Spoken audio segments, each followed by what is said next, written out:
10월 4일 국내 발생 확진자는 47명입니다. 그 가운데 수도권의 확진자는 35명이고 그 외 비수도권 지역은 12명입니다. 어제 사망하신 분은 한 분입니다. 고인의 명복을 빌고 유가족들에게 깊은 위로의 말씀을 드립니다. 코로나19 확산 이후 처음으로 맞이한 추석 명절 연휴가 이제 마무리되고 있습니다. 가족과 우리 모두의 안전을 위해 고향으로 이동을 자제하고 전화로 안부를 전하는 분들이 많으셨습니다. 또 이동하시더라도 고향집, 휴게소 등에서 방역수칙을 충실히 지키는 모습을 보여주셨습니다. 또 다른 유행 확산의 도화선이 될까 걱정하였던 개천절 집회도 다수가 밀집하는 행사가 열리지 않고 차분하게 잘 마무리되었습니다. 추석 연휴 기간 동안 적극적으로 방역에 협조해 주신 국민들께 깊은 감사의 말씀을 드립니다. 정부도 중앙정부와 지자체가 힘을 합쳐 총력을 다하며 연휴 기간 동안 추석 특별 방역 대책을 충실히 이행하고 현장을 집중 점검하였습니다. 특히 여행객이 많았던 강원도와 제주도는 주요 관광지에 방역 요원을 배치하고 발열 검사와 진단 검사를 강화하는 등 방역 관리를 대폭 강화하였습니다.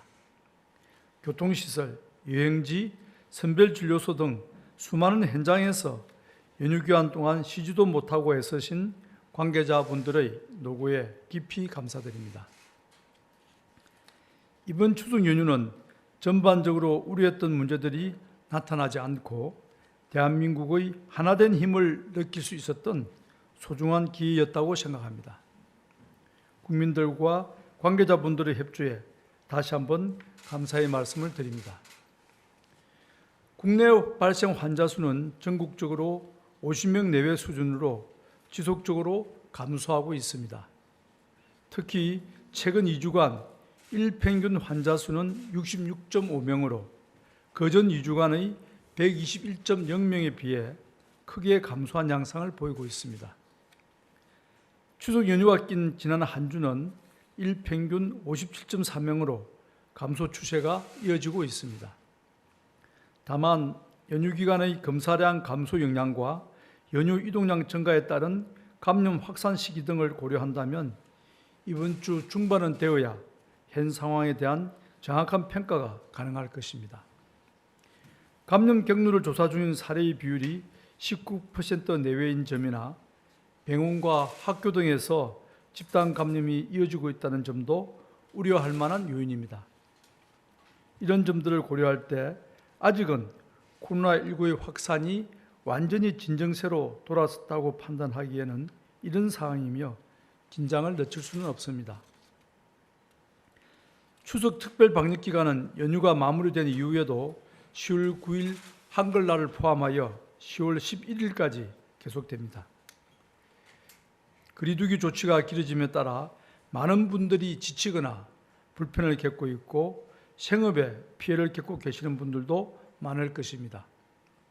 그러나 이번 특별 방역 기간을 어떻게 보내느냐가 하반기 코로나19의 유행 양상을 결정지을 것이기에 조금만 더 함께 노력해 주실 것을 부탁드립니다. 특별 방역 기간이 종료된 이후의 거리두기 단계를 어떻게 조정할지는 이번 주까지의 유행 양상과 위험도 등을 종합적으로 평가하여 금주 내에 결정할 예정입니다. 마스크 착용 의무화에 따른 과태료 부과 방안에 대해 말씀드리겠습니다.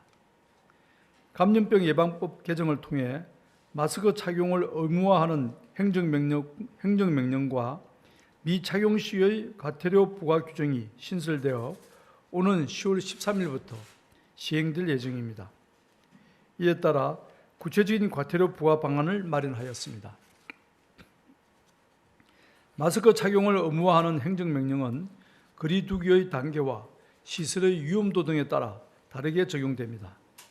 먼저 다중이용시설은 거리두기 단계별로 집합이 제한되는 시설의 사업주와 종사자, 이용자 등을 대상으로 단계적으로 적용됩니다. 불특정 다수가 이용하여 감염 확산의 우려가 많은 대중교통, 집회 시위장이나 감염 취약계층이 많은 의료기관, 요양시설, 주야간 보호시설은 거리두기와 무관하게 항상 시행될 것입니다. 착용 시 인정되는 마스크의 종류는 KF94, KF80, 비말 차단 마스크 등과 수술용 마스크, 천 마스크, 일회용 마스크가 모두 가능합니다. 다만 망사형이나 밸브형 마스크 또는 스카프 등의 옷가지로 얼굴을 가리는 것은 마스크 착용으로 인정하지 않습니다. 음식 섭취나 운동 경기, 공연을 할 때 등 과태료가 부과되지 않는 예외 상황도 상세하게 규정하고 안내를 강화할 것입니다. 국민들의 수용성을 제고하기 위해 11월 12일까지 30일간의 계도 기간을 둘 것이며 이후에 적발되는 위반 행위는 10만 원의 과태료가 부과됩니다. 보다 상세한 내용은 보도 참고 자료를 확인하여 주시기 바랍니다. 마스크는 코로나19 백신이 아직 보급되지 않은 지금 상황에서 감염을 막을 수 있는 가장 확실한 방어책입니다. 과태료 부과는 이에 대한 이행력을 확보하기 위한 수단일 뿐이며 마스크 착용이 우리 생활 방역 문화에 뿌리 깊게 자리하려면 전적으로 국민 여러분들의 동참이 필요합니다. 마스크 착용은 자신뿐만 아니라 가족과 이웃의 안전을 지키는 배려라는 점을 잊지 마시기 바랍니다. 최근 환자 발생 양상이 차츰 안정화되면서 생활치료센터의 가동률이 7.7%로 낮아짐에 따라 효율적인 센터 운영 방안을 논의하였습니다. 정원 300명 이상의 센터를 중심으로 운영을 유지하되 이 외의 센터는 단계적으로 운영을 종료할 예정입니다. 단, 재유행 시에는 즉시 재가동이 가능하도록 시설과 장비는 유지하며 인력만 철수하게 됩니다.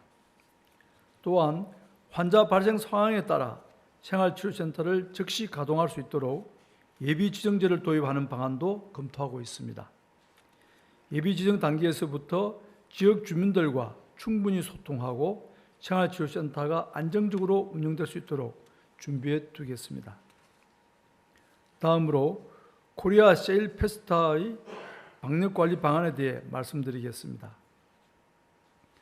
코리아 세일 페스타는 코로나19로 어려운 경제 여건 속에서 내수 진작과 경기 반등을 위해 올 11월 1일부터 15일까지 보름간 개최될 예정입니다. 이번 행사는 기획 단계부터 온라인과 비대면 중심으로 추진하며 오프라인 행사는 최소화할 계획입니다. 또한 거리두기 단계별 가이드라인을 제시하여 유행이 확산되는 경우 오프라인 행사는 온라인 행사로 전환하거나 행사의 취소, 연기 등이 이루어질 수 있도록 철저히 관리하겠습니다.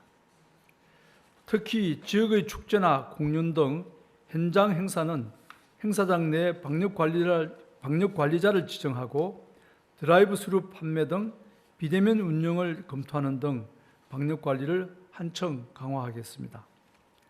방역적으로 안전하면서도 서민층의 어려움을 조금이나마 덜어드릴 수 있도록 최선의 노력을 기울여 준비하겠습니다. 코로나19는 이번 명절의 풍속도도 바꾸어 놓았습니다. 자식들 걱정에 이번에는 고향에 안 와도 된다는 말을 먼저 꺼내신 부모님들과 찾아가고 싶지만 걱정되는 마음에 전화로나마 안부를 전하는 자제분들의 이야기를 들으며 방역당국자로서 죄송스러우면서도 무척 감사한 마음이 들 따름입니다. 하지만 아직 추석 특별 방역기간은 끝나지 않았습니다. 이제 이번 연휴 기간의 여파가 어느 정도일지 조금 더 지켜보아야 하는 상황입니다.